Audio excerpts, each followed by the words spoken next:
Gözlerin danışır, sirri gizledir. Yüreğim seni her an sessiz sevir. Hamı ağıllı, bizi sedeli.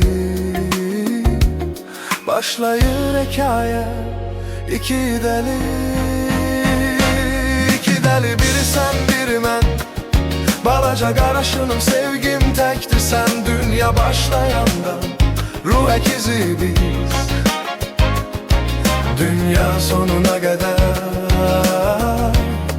bir almanın yarısıyıq biz.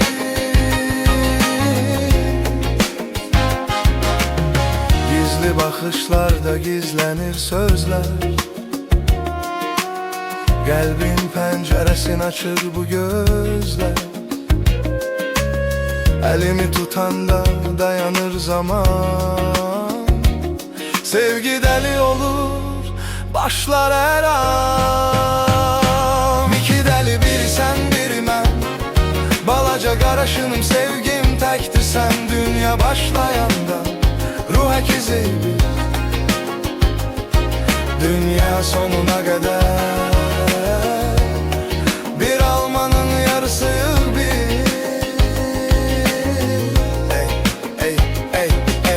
Ey qara gözlerin içimde yanır. Yüreğim adını her an anır. Sevgi gizli olsa da gizlenir. İki deli bu dünyada sevilir. Küçelerde izimiz kalacak. Sonsuz hikayemiz yazılacak. Hikayemiz yazılacak. Bir yürek döyünür ikimiz üçün. Bir yol seçilip sevgimiz üçün. Koy danışsın dünya, koy desin deli. Bizim yolumuzdur en güzel hikaye. İki deli, biri sen biri mən.